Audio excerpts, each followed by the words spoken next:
Welcome to the F50 Woman Podcast, dedicated to sharing stories from a diverse community of women in order to provoke you into a passionate pursuit of life, build unshakable character, and achieve extraordinary things. Now, here is your host, Julia Jack.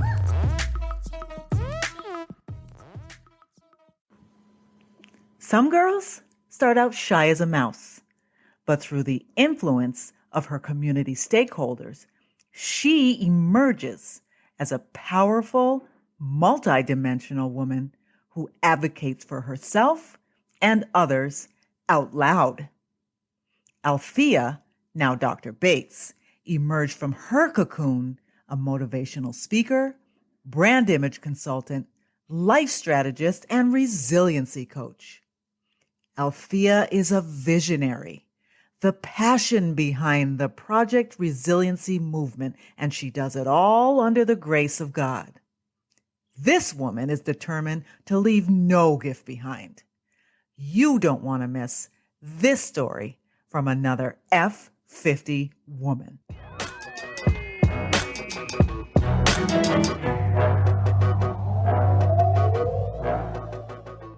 Hey, hello everyone. You are with F50 Woman. Today we have Dr. Althea Bates with us.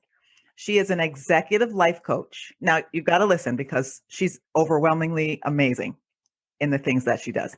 She's an executive life strategist coach, health and wellness coach. She's a resiliency coach, author, incredible motivational speaker. She's an image consultant and a nonprofit thought leader in the areas of women empowerment, women's advocacy, youth development, and workforce development. So as you can see, she does it all. And not only does she care about the rights of women, she cares about their mental health, their holistic healing, as well as them focusing on their own resilience and self-care. So I'm so excited to have you here.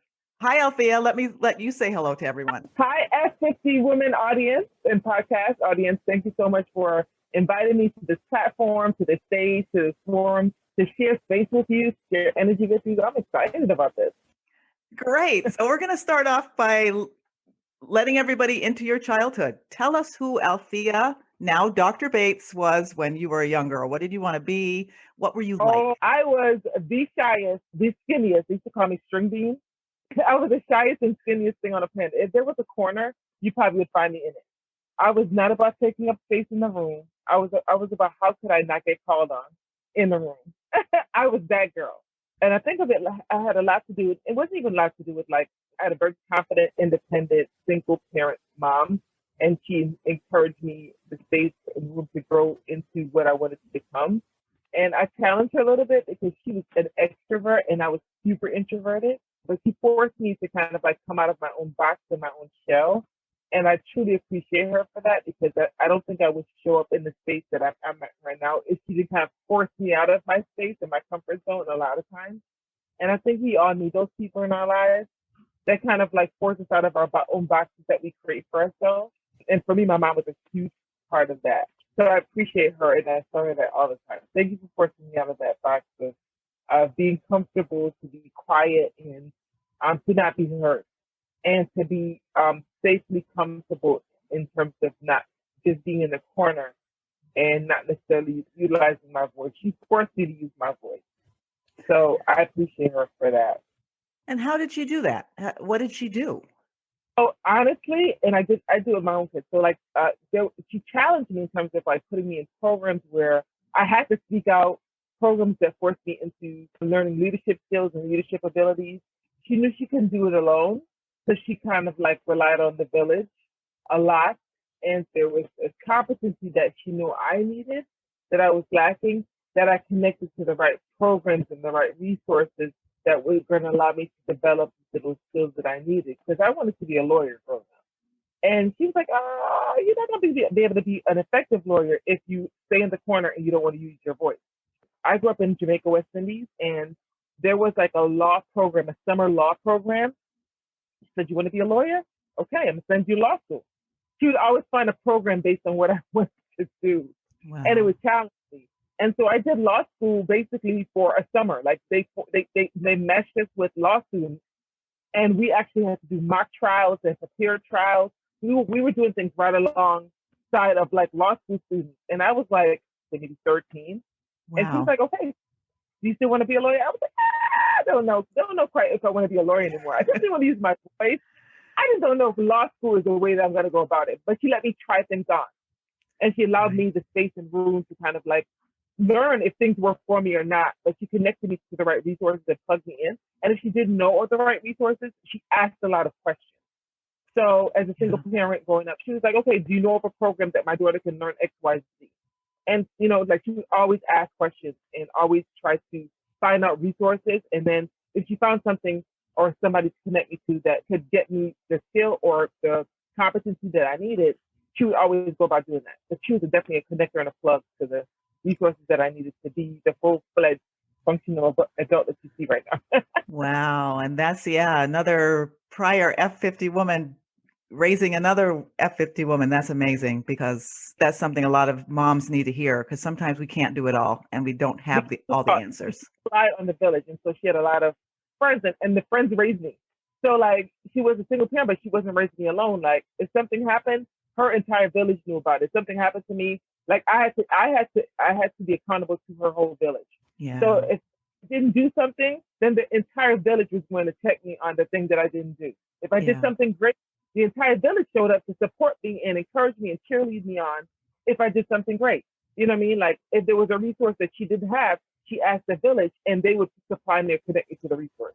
So I think it's important that if you are, especially if you're raising a child on your own, that you really, really tap into creating a village around your child that you can tap into. And you've got to trust the people around you that they're going to have the best interest of your children in mind.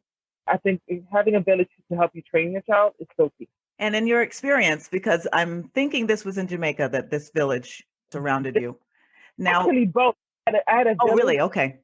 A village in Jamaica, and then when I was 9 to Connecticut.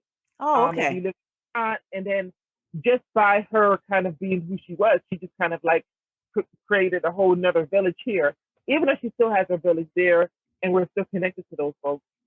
She created a whole brand new village here of folks that became my accountability village here. And I still had the ones back home too. So, so I had both. Okay. So I take that excuse off the table of the cultural difference between the United States and the islands. So for everybody, you can still create your village. Yeah, you sure can. You sure can. Yeah. And she relied on God to help her choose the right village that would surround me and surround her. And honestly, they're amazing individuals. I call them all my aunts and my uncles. They're like my blood relatives, and I act accordingly. My kids call them aunt and uncles. They still show up not only for me but for my kids as well. That's amazing. So we're going to jump over all the middle part, which I know is meaty and juicy because I've heard your story before, and just talk about who you are now. What do you do? Give us a picture of the after Althea, after you had gone through all those trials and tribulations and grown into you. So I'm still becoming. I tell people that all the time. So my becoming story is not done. There's plenty of plot twists in my becoming story. And who I show up as now is a person that understands what it's like to be healed and whole, understanding that resiliency is a journey and probably not a destination. And it's really tapping into the journey and being present for the different parts of my journey. And who I show up as now is somebody that understands that I'm worthy of whatever God has for me, a life of abundance, a life of being healed, a life of being whole, a life of being worthy of being loved. I struggled with that for a super duper long time, being worthy to be loved. So part of my journey and part of my story includes molestation and abuse and growing up out of wedlock. My mom and my dad had an affair, and that's how I came to be. So I carried that for a super duper long time and everything that meant. And of course, that came with brokenness and baggage components of me, emotionally, mentally, physically, that I had to let go of. Some through therapy, some through my own processing, and some through some other mediums, through self-care mediums that I've actually utilized, Reiki and yoga and prayer and meditation, all part of my self-care healing journey and process. And I continue to do those practices. There's parts of me that I'm still unpacking, and I'm just showing up authentically in terms of being comfortable in my own skin and showing up in terms of walking in my own truth, that I'm not perfect, but I am a perfect vessel that God is. to be able to bless other women through my imperfections. I'm able to share part of my imperfection journey, process, thoughts, and stories, and other women become blessed through me showing up authentically in terms of who I am and being okay with not being perfectly perfect. The space I'm at in right now is I'm getting ready for divorce. So I'm preparing for the next level of my journey, which is to be single again after 10 years. Wow. And Okay. so I'm just kind of like preparing for that transition and just kind of like making sure that I'm unpacking all those feelings and emotions and the thoughts around did I do everything I possibly could have done? Yes, absolutely. Does God have something in store and better for me? Absolutely. And that transition, that's great when you actually trust the plan and trust that God has us on different paths and processes. And this part of my journey is done. I've come to realize that my husband was an assignment and the assignment is now up. And so he has something else in store for me.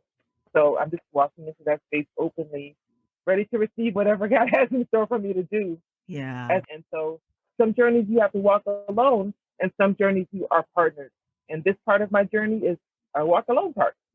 So I just kind of look at it in that light, Okay. And I'm so I'm so thankful that you're so open, but I'm sitting here thinking, okay, Althea, I was divorced and I remember the sadness, I remember the pain, and I know you're in a different place because you know that you're becoming. So you've already grown to a certain extent. I grieved a lot of it while I was in it. So I had to unpack a lot of things while I was still in relationships. And I think you have to make time to do that. It's important. So the point that you're making is super important. Okay. You have to take time to make room to grieve and to understand how you got here and to unpack that process and Yeah. to unweb and untangle all the emotions and the feelings that come with separation and come with a change, a Yeah. major life change, which this is. But I think I'd have done a lot of grieving while I was in it. Okay. Yeah. I'm at a different point right now. Yeah. Yeah. Well, I could keep going on because I know you have a whole lot of information in there, but I'm going to jump back because I want to know what took Althea from that young, shy girl who was brought out of her shell by her mom to this now doctor who is becoming, who understands the grieving process and how to unpack yourself. That's a big word, unpacking, because oftentimes Yeah. we just shove it all down and then sit with it. Yeah. So how did that happen? What was the moment? What got you there? Help us. So honestly, for me, it was basically, I came to a fork in the road. And for me, that was like 2009. I'd broken two legs and I just didn't want to live a broken baggage life anymore. And like God ended up walking me through a whole year of understanding brokenness, me physically having two broken legs in that year, being mentally broken, kind of being depressed and having to learn how to walk and be mobile again. That whole process of a year of learning how to walk again. And I lost my independence for a whole year, and I had to learn how to depend on people, how to trust people, how to receive from people, just kind of like rely on others. And that was super hard to learn how to do. And God talked to me a lot about brokenness and baggage, and I had to understand and unpack my own brokenness. I started writing and journaling. I started writing my book. From that time, I started meditating and journaling and just kind of like focusing on healing. Read a lot of books and meditated and started doing Reiki and yoga and a lot of other practices. And I began my self-care journey that year because I wanted to not only heal my legs from the outside, but I also wanted to do the work to heal my inside while I was healing my outside. And that year, I started intentionally like writing, processing, journaling, meditating, praying. And I started a lot of practices spiritually, emotionally, mentally. And I went to a lot of spaces. Some looked like me, some didn't. A lot didn't carry my narrative as a woman of color.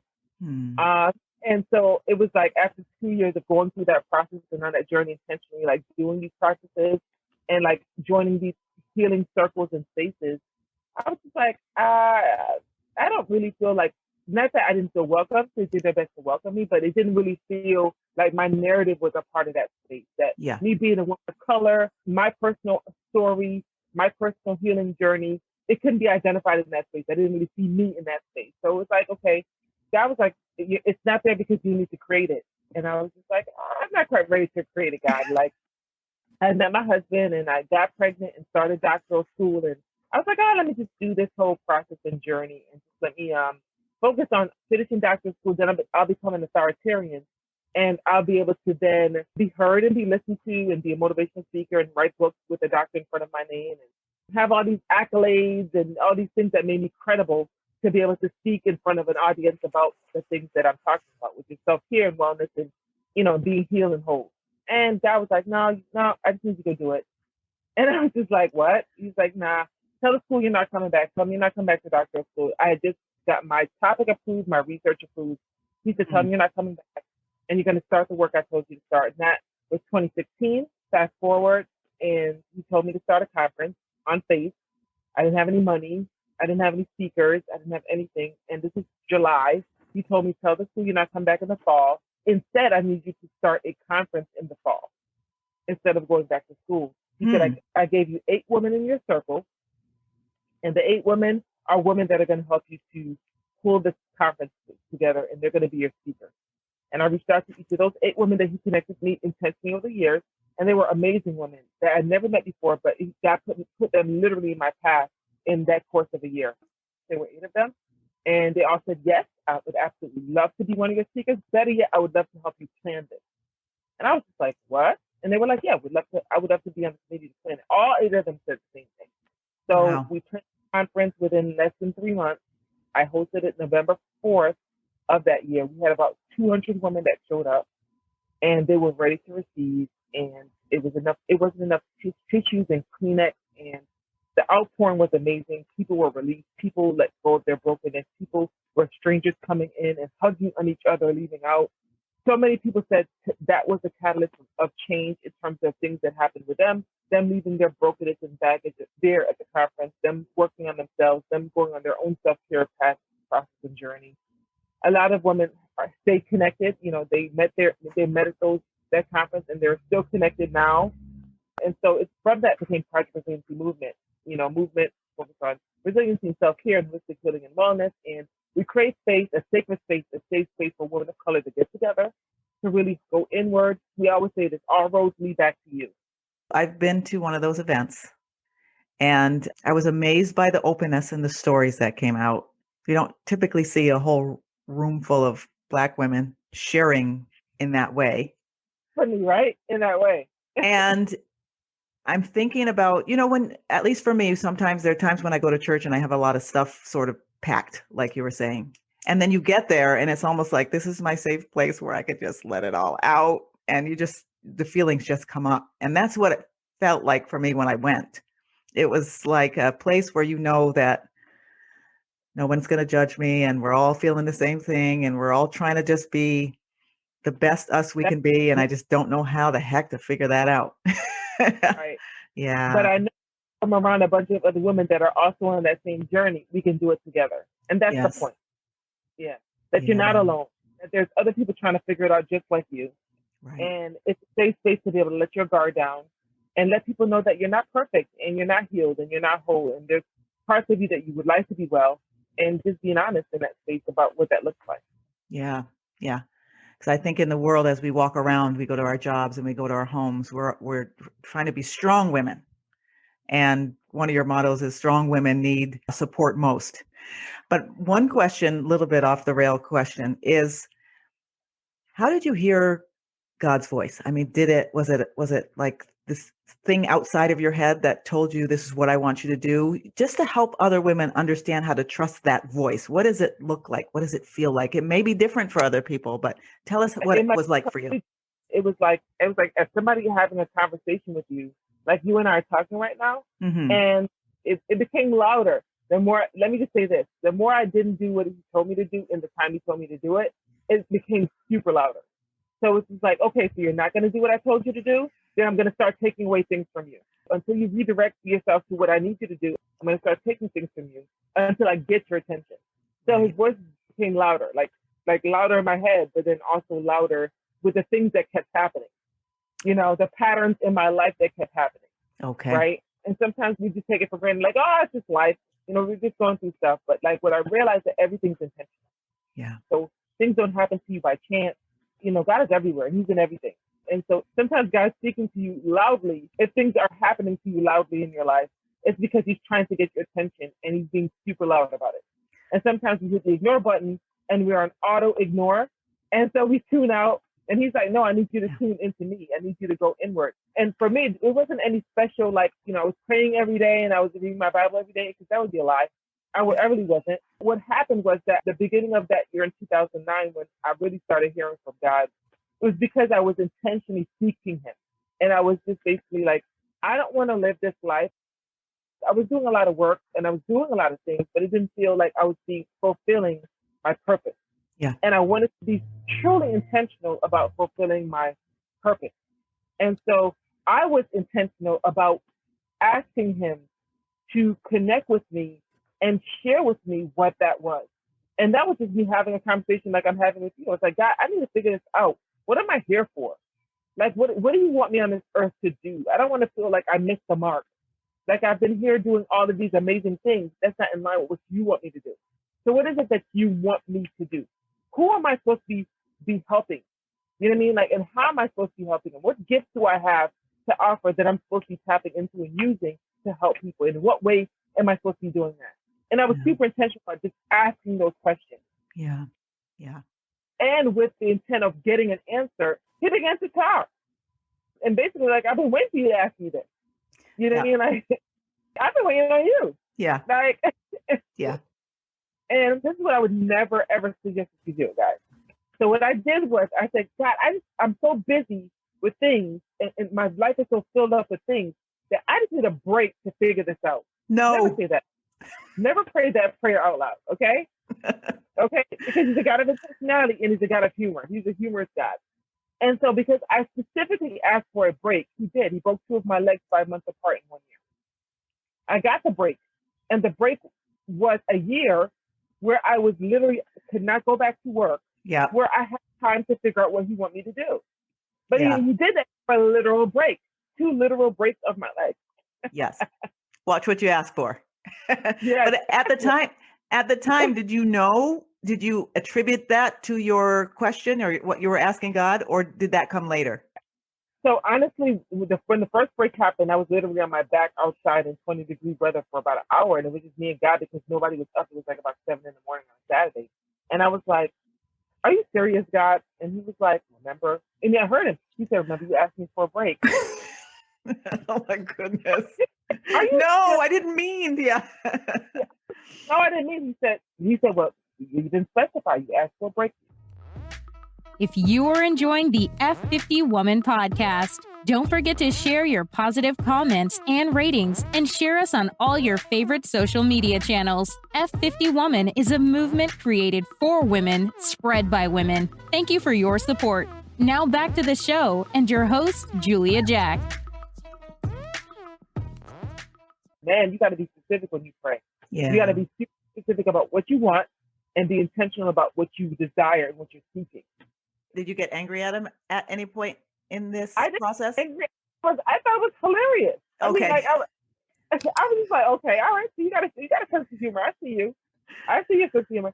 I went through a bout of depression. Okay. Because it was like in the middle of winter and I couldn't walk and I couldn't go anywhere. The only time I left my house was basically for rehab or therapy or a doctor's appointment. So everything came to me. People came drop things off and food and everything else. And for somebody who's super mobile and always going and always on the go, that was hard. Yeah. And it was hard to accept that that's what God wanted for me, is to be still for a whole year. Yeah. Yeah. An entire year. You had your own quarantine at that point. Yeah. Yeah. Yeah. So knowing what you know now, if you met your younger self, what's one piece of advice you would give her?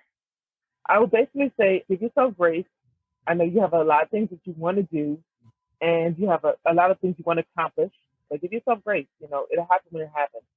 And I think the second piece of advice is come on off your shell. It's okay. It's okay to own your voice and it's okay to utilize it. It's okay to own who you are and be comfortable in your own skin. And it's okay to not be perfect. It's okay to own the fact that you have imperfections and God is going to use your imperfections to bless other people. Yes. And then what do you think about the idea when you own your imperfections and even like you're doing now, you tell your truth? What does that do to a person's confidence? You know, because oftentimes we think it'll diminish us. I think it frees you. So there's nothing that anybody can say to me that I haven't already said out loud on my own. Right. It's like it frees you. It frees you from this whole, oh my gosh, what happens if people know? My thing is like, I want for people to know that God can bless you even despite of all these things that you've been through. Yeah. That He can use you to bless others even when you're going through messy stuff. You know what I mean? So He doesn't bless you when everything is great and perfect. He uses you a lot of times when it's messy and when it's difficult and when it's tenuous or stressful. That's when He uses you in those spaces. And so I think if I had known that at a very younger age, I probably would have been in a very different space. But because I thought that I needed to be perfect for God to use me, or I needed to be perfect to be seen by God, Yeah. it took me a long time to end up having a true good relationship with who God was and really understand who He is to me and that He loves me regardless of how I show up and who I am. Because He already knows me. He created me. He knows who I'm going to be and what I'm going to say and what I'm going to do. Yes. So He knows you. He sees you. You're not hiding anything. Nothing's secret. Yeah. So I might as well walk in it and be comfortable in it. Yes. Very important for, I think, all of us to hear, no matter where you are in your phases. Be comfortable with who you are and keep it real, because we all know you're not perfect. The only one you're fooling is yourself. And guess what? You do yourself harm and more harm and damage trying to fool yourself more than anybody else. So I tell people there's power in sharing your stories and your journey and your past and your process.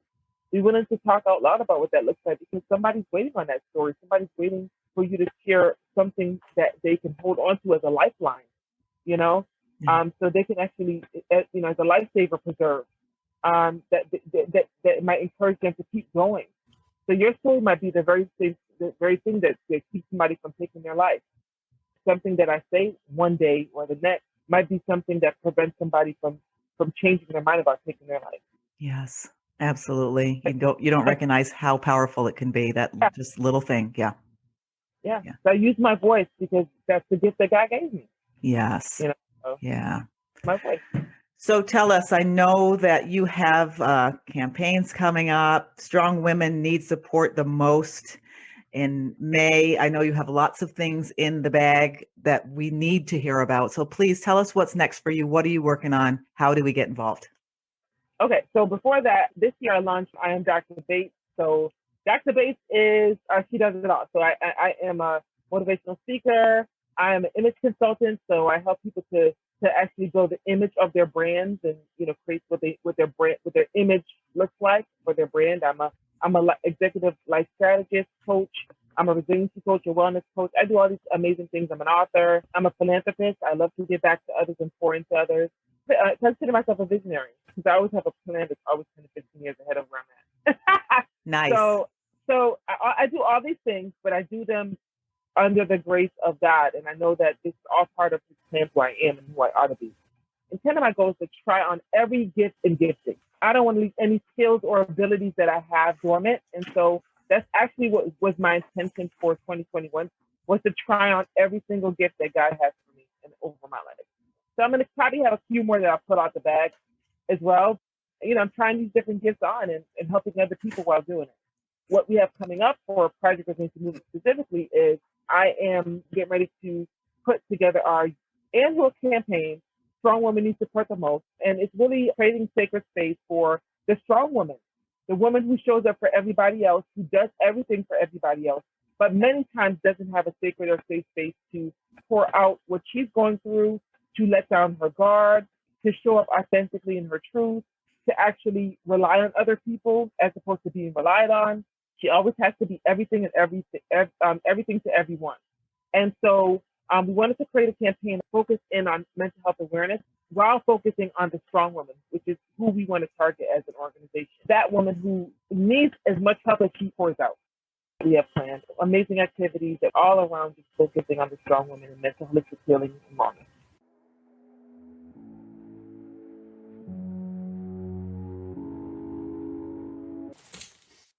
We'll be learning breathing techniques, like really truly how to breathe, how to take proper breaths. For anyone who's listening, don't take for granted the power of breathing. It may seem like, fluffy and, we're going to go in 5 minutes and out 5 minutes or seconds, but it is a very powerful thing. Oftentimes when you're feeling stress and when you're worried, you stop breathing. I have women that call me or in my inbox And there are moments where they forget to breathe, and I have to remind them that they have to go space for their breathing. I mean, at first, I had a woman call me yesterday, and she was in tears, like she found out her mom's dying, and she's on a respirator because of COVID pneumonia. And I had to literally stop her before she would go any further into emotion, and just like take a pause to breathe. We breathe together. Like I was like, let's just breathe. I'm gonna invite you for this next 5 minutes. I know it's overwhelming. I know it's a lot, and I know there's so many things that you're gonna have to plan and do to prepare for this. But right now, you just gotta hold space right now before you get into the logistics of how all the things that you have to do. Just breathe. Yeah. And we literally breathe, taking breath for 5 minutes. Yeah. And at the end of 5 minutes, she said, "Thank you so much. You know, like this is really hard, but thank you for allowing me to just stop and take a moment to just, be still and just, and Yes. go inward." Yeah. Yeah. So, Good tip and strategy for those who have friends or loved ones who call them in that state, just to yeah. help them to breathe. We want to have the answers, but sometimes that's it. Okay, so I have a random question. I'm going to write a book about this one question one day. Why do you think evil spreads faster than love, or do you even think that's true? I think both are infectious, Mm-hmm. but I think evil is easier than love. Okay. I think it's easier for people to hate, to spread lies, to spread gossip, to spread all these other things that would create evil than it is to lean into people that might be unlovable. You know what I mean? So I was listening to my pastor this morning. So he basically was talking about agape love and like breaking down agape love. Yeah. That perfect love. And so I think it's easier to dislike people or to hate people that don't necessarily look like you or have the same interests as you or the same thoughts as you or the same processes as you. Mm-hmm. It's easier to say I don't like them than it is to say I don't know these opinions, but I still respect them and I still love you because of the love that God has for Right. you. Yeah. It's harder to love people that are unlovable. It's harder to love people irrespective of what they do for you or don't do for you, right? It's just harder to love people, especially if they don't make it easy to love them. Yeah. Yeah. It's easy to love people that are lovable. It's easy to love people that make it easy for you to love them. But I think the challenge is loving people irrespective of how they make you feel. Yes, absolutely. Yeah. And that's harder. That yeah. stuff is harder. Yeah. And love is messy, So some people don't want to get messy. Some people don't want to get dirty. Yeah. Most people. Yeah. I think most of us. I'm not going to exclude myself from that. Yeah. It's easier just to walk away. And so because I don't want to get messy, I don't want to get dirty because feelings and emotions are messy stuff. Yeah. Yeah. And so some people don't want to actually be caught up in feelings and emotions. It's easier just to keep your distance and be indifferent. Sometimes it's not even about evil. It's just being indifferent. Like not necessarily leaning in spaces where God would want you to lean in and love somebody. Yeah. That might not even be receptive of the love that you have for them. Following that idea of love, as a woman who gets a divorce, the husband, and oftentimes we have children. When you get a divorce, you need to learn how to love that person if they are staying in your life in some way. Absolutely. Yeah. So how would you unpack that? How would you advise a woman to unpack that one? It's hard. So in my relationship, I'm dealing with somebody who's a narcissist. And so that's the hardest. I mean, it's been difficult. And I've struggled for 10 years of how do I love somebody who doesn't even love themselves? Yeah. But because of their ego, it's like they want to consume all the parts of you that offer love. Right. And you can't give away any of those parts. All the parts that you have for yourself need to be for them, know? And so this has probably been my most challenging situation in terms of somebody I've had to be close up with and love regardless of how they showed up.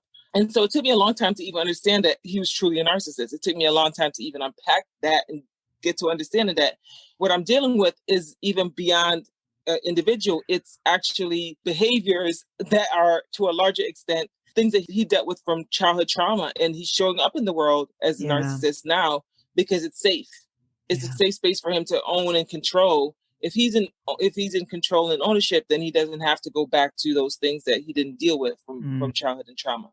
Yeah. And so because I'm willing to go back and unpack my bag, and he's not, it's hard sometimes dealing with somebody like that. But I think what I've had to do is learn boundaries. Okay. Learn how to respect my boundaries and still love the person, still love them with the love of God, and still respect them, but also making sure that I don't leave room and space to be poured into with toxicity, or to have the things that I would like to do from a positive perspective poured against with toxic behaviors. So it's a lot of boundary creation, but still doing it with love. Yes. If that makes sense. It does. Yeah. So it may be a little counterintuitive that boundaries is a part of the process but of loving. Boundaries is actually loving yourself. Yeah. If you love yourself, you got to create boundaries. Boundaries are healthy. It also lets people know how you best like to be loved. Yeah. And how they can show up and love you. Yeah. When people tell me about their boundaries, it's an indicator that they love themselves, at least for me. Nice. I love that one. Say that again. When people tell you about their boundaries. When people tell me about their boundaries, it's an indicator that they have love for themselves. Yes. Women, we need to hear that. Yeah. Agape love and loving everybody doesn't mean you become a doormat for everything and you just handle No, it. It doesn't mean you have to be a doormat. Yeah. Yeah. So there's a difference. And I think it took me a long time to learn and unpack that, because I would just let people kind of just like roll up into my life and just like pour whatever they wanted to leave on my doormat. And I thought that was love. Allowing them to do that. Yes. I thought that was love. And the only thing it did was, me being a strong woman, I broke down in silence. Yes. Because I didn't have anybody to pour any of that back into, because I was a person that received everything at their doormat. Yeah. Yeah. And you're not alone. I know there's a lot of that going on. And if you're that woman, I know it could be a lonely road. I know sometimes you suffer in silence with that. Yeah. But I would say find your tribe, find your accountability partners, speak out loud about the fact that you don't want to be the strong woman. Yeah. Speak out loud about the fact that you don't want to be the strong friend. Yeah. Speak out loud about what it takes to be the strong friend, and also hold people accountable. Just as much as you want to give, you want to be poured into, and there's nothing wrong with that. Yeah. So it's okay to ask people to pour into and it's okay to ask for help. It's okay to, and it's okay to say that you're not strong, and own that, and ask for help in those spaces where you feel like pretty vulnerable, or you feel like pretty emotional. It's okay to kind of let go of the need to control your emotions and always show up in a certain space in vain. Yep. I struggle with that. With even when I'm really feeling hurt or something, I want to reach out to somebody, but then I say, Julia, then they're not going to think you're strong. They're not going to rely on you or trust you to do things. So then I just suck it up and keep moving. But that's probably not the healthiest behavior. Yeah. And honestly, one of the ways I started doing it a couple of years ago, and I did it for a whole year, and every time I spoke, I would speak about this and I would say it out loud. And so many women would come up to me and say, oh my God, you're so bold to say that out loud. And I was just like, no, I'm just being honest. Yeah. You know what I mean? Like, so one of the things one of the ways I started doing this was sometimes we don't even realize that in our speech, some of the ways we show up inauthentically, and that we're not transparent even in our speech. And so what I began to do is change my language in my speech. Yeah. So when people ask me, was I okay? I would say, do you really want to know? Yeah.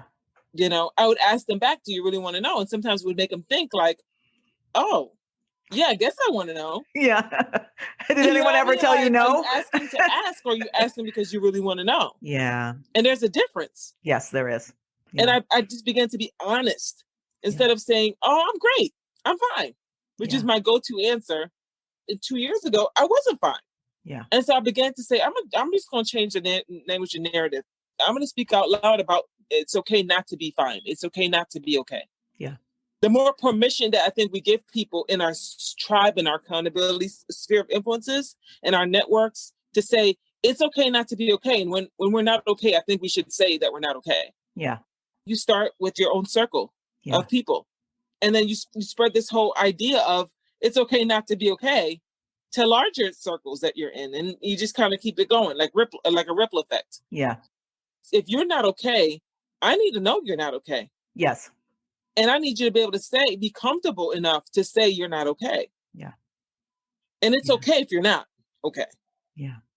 As you're talking, I can see women who express they're not okay, but then it becomes almost a habit or a hole they fall down, where I have a space to not be okay, and I'm just going to stay not okay because every time and I I come. think, and what I would say is, it's okay not to be okay in certain pockets and spaces of your life. That's perfectly fine. Yeah. But if you're in a constant space of not okay, then that's a little bit more. Yeah. And I'm all for, listen, we need Jesus, but we also need therapy too. Okay. You know what I mean?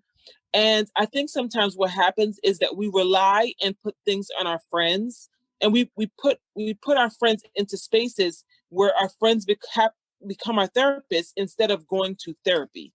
So I go to therapy, but I also have my accountability tribe. And there's certain things that I won't ever put on my friends because it needs to be worked out in therapy. Very important. Or counseling. Yeah. There's things I need to unpack in therapy and counseling that's beyond what my friend has the ability to kind of like help me to engage in conversation and unpack around. Yeah. And my thing is, I don't want to put tenuous or stressful things on my friends when I know these are things I need to unpack in therapy. Yeah. And I think sometimes we use our friends as therapists. Yes. And sometimes that's not okay. No. Because that puts burnout in your friendship relationships and dynamics. And it forces your friends to show up in spaces that the friendships weren't meant to be. Yeah. If there are situations where you're a friend of somebody who is always not okay, you should be in a friendship dynamic where you say, listen, I think it's time probably for you to kind of work some of this stuff out with a therapist. Yeah. You know what I mean? Like, we've been talking about the same thing every year for a couple of years now. I think it's time for you to probably unpack some of this with a therapist. Yeah. And I'd be happy to help you, like, find one, set one up. Yeah. But I think it's important for friendships to kind of help people to get through this thing called life. Yes. And I think sometimes that means holding people accountable to the fact that they need something beyond friendship. Important for women to and hear. Still being your friend and helping you do that. And helping you do that and supporting you through it. Yes. Yeah. Yeah. Well, thank you so much. That was so great. I look forward to hearing about your events and engaging in them. For those women who are like me, who are hesitant to engage because you just don't like to get sloppy and snotty, do it anyway. We love you and we accept you for who you are. I mean, I think we're a very welcoming group. We always are willing to accept more folks into the network. And so Project Resiliency Movement is really just a space. And I'm not the owner of the space. I'm just the creator of the space. And the space organically does what it needs to do. And when people show up in the space, amazing things happen. And I think it's just people showing up ready to receive in the space is when amazing things truly happen. Great. So I think once you tap into the fact that you're ready for some type of change and you're ready for things to shift and you're ready to connect to people who are on purpose and in alignment with what you're doing, which is becoming something different or more than what you currently are. If you show up, things happen. Yeah. So come and see. Yep. Yeah. Show up with the intention. And this is our year of manifest. So we want everybody to manifest everything that's great within them and over their life. So, you know, if you want something different, you gotta connect to people that are going to help you to get to that different thing. Yes. And you've got to come ready with the expectation that things will be different. Yeah, and you got to do something different if you want something different. Yeah. Absolutely. Yeah. One question and one request. So what's the one book that you would advise all women to read? And if that is not your book, then tell us about your book as well. Okay. So, oh my God, there's so many books. So like, can I go grab a couple? Can I go grab them? Yeah, go for it. Okay. I didn't bring mine upstairs, but these are a couple that I love this one. Okay. Iyanla Van Zandt. Get Over It. Thought Therapy for Healing the Hard Stuff. Wow. Okay. This is an amazing book. And I got to actually see her do the live seminar to this. It's amazing. A great investment. And so why would you advise that one? This one is, especially if you're in a hump or a slump or there's some stagnancy with the things that you want to accomplish or attain, or you haven't really healed from the hard stuff. Maybe you've gone through a divorce. Maybe you were abused as a child. Maybe, there's really hard stuff that you need to unpack. Of course, do therapy. But I think, like as I'm doing therapy, I'm also reading things that are in alignment with what I'm trying to Right. unpack for myself and heal from. And so this is just a great companion to what I'm already doing for therapy, and just Nice. being able to kind of like get her thoughts and processes in terms of like her own journey, how she healed, how she became well, how she got over it, whatever that thing was that was holding her back. Just like and there's super simple things Okay. that she was kind of able to give, just kind of like tips and strategies too, that can kind of just shift, not just shifting your mindset, but just things that you can do habitually Okay. to really get over it.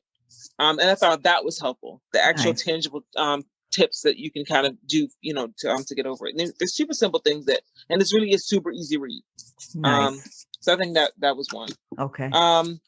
My most recent one this year is Do It Afraid by Joyce Meyer. Oh boy. That's a good amazing. one. Yeah, that's a good one, especially now. It's embracing courage in the face of fear. So as I was getting ready to really make a hard decision about whether or not I was going to stay in separation or move to divorce, I think this book was amazing to kind of just help me to come to terms with what am I really holding on to? Is this really the best thing for me? And if it's not, I need to do it afraid. I need to do what I need to do, because there's another level of things I need to accomplish and get done. And so me staying stagnant in fear about what happens if what people say, what will happen, what's going to happen to my kids, all of those things. This was an amazing book to help me process through all of that, doing it afraid. And of course, becoming.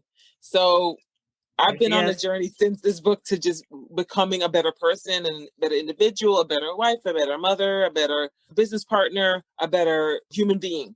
And so I'm constantly having conversations with my tribe about becoming. Who are we becoming?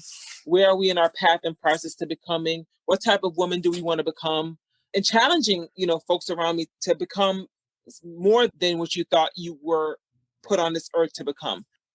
It's almost like no child left behind. I don't want any gifts and talents left behind. I want to make sure I'm operationalizing every gift and gifting that God has for my life. And so that book was just super inspiring and a spark and a catalyst to kind of just like go full blown on my own becoming process and path. And my own book personally, I don't have a copy in front of me, but it's called Brokenness, Baggage and Blessings. And it's my autobiographical story of how I went from brokenness and baggage to blessings, and really understanding God's purpose for my life and the things that I've been able to go through and experience. And I just take you on that path and journey from my childhood to my adulthood, and how I didn't necessarily stay in that space, but how I actually used my brokenness and my baggage to be able to bless others and to receive blessings, and to now use it to really help women transform their lives. I think I've heard the whole story. I'm sure there's lots of details in there that the book goes into, maybe that I didn't hear before, but it's a really incredible story. You're one of the people I've looked at and said, oh my gosh, she's got it all together. She's smart. She's beautiful. Oh my goodness, she's just got it going on. I wonder how I could get that going on. Oh, I'm too much of a mess. So, but then when you heard your journey, you're like, wow, she went through some things. It wasn't just she sailed through life. And so I tell people, I feel like you don't want to walk in my shoes. Yeah. It looks pretty, but I had to go through a lot. Yeah. Let me get my quote. I'm going to get my quote so I can show you. Okay, good. So this is what I tell myself every single day. I love the woman I've become because I fought to become her. Wow. I love the woman I've become because I fought to become her. I fought hard to become the person that I am today. I mean, it was a hell of a journey to get here. Yeah. And I'm never going back to who I was. I'm always looking for new ways to evolve and go beyond until I'm no longer on this earth. That's my commitment. That's what I'm talking about, Althea. It's never done. It's just absolutely never done. And if you think you're done and you're sitting in a chair, you're wasting your time, and we're losing out on what you can give the world. Absolutely. So one more question. What is the one thing that you have to do every day? So the one thing that I have to do every day is, of course, besides praying, and my basic routine is, praying, meditating, And I actually have a couple different devotional books that I read every single day. Okay. I actually, can I show you? Is it okay? Yes, Okay. absolutely. All right, so I have my Oh, nice. manifestation board. So I Yep. go over my manifestation board every day, right? Yeah. Who I want to become, who I want to connect to, what space I want to create. And then I have I don't know if you can see it on my mirror. I Yep. actually write in lipstick on my mirror my affirmation that I'm setting for the day. And so this Okay. one, I'm sorry if you can't read it. It says, "You are worthy." Okay. I use it to set the intention for my day. So that's how I'm going to show up for that day. I'm worthy of abundance and everything that God has in store for me for today. So that's so I do that every single day. The other thing I do now every single day is part of my new routine. Okay. Is I love Toni Jones. So Toni Jones has she's a poet and she's created like these records, these albums, and you can find it on iTunes and Apple iTunes and I think Tidal and some of the other streaming services. And you can find her on YouTube too. If you look her up, Toni Jones, and she has affirmations for the grown ass woman. And let me tell you something. I play that at like high volume every single day because like I don't know how you could not show up. And the one I love the most on that album is called Worth Ethic. Okay. And it talks about not just your work ethic, but your worth ethic, understanding who you are, whose you are, showing up in that space, owning it, walking in that space with authority, confidence. And it's like almost like if I play that, even if I'm not like at my best that morning, by the end of that, it's like, you can't tell me anything. Yeah. I got this. Let's go. I'm ready to slay dragons. Let's go. Let's get it.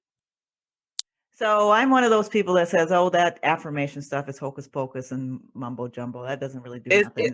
You know what? I used to be one of those people too. Like, I used to be one of those people that, you don't got to write it down. You just say it in your head, pushing. But honestly, me writing things down, I've been able to see so many things come to fruition. There's been so many things that I've put on paper, and it's like sometimes I'll forget, and then sometimes I go back to it months later. I'm like, oh my God, so many of these things have come to pass because I wrote them down, because I set the intention around them, because I kind of operated in the fact that they're going to get done, and I'm going to do the work to make them happen. It happens. Thank you for being here, Dr. Bates. I'm looking forward to what comes forth. I am inspired by the concept that you're not going to leave any gift behind. I am challenged today because I'm thinking if I just give one gift to the world, it's good. But I love that you shared with us and inspired us to not leave any of the gifts God sent you to this earth with behind. So thank you for joining us. And absolutely, we'll my be pleasure. Watching. Take care. I enjoyed your podcast. This is amazing. You've been listening to the F50 Woman Podcast. Join the F50 Woman movement and this diverse group of voices to help change the world one woman at a time. Why should you join at your age? Because we're not done yet.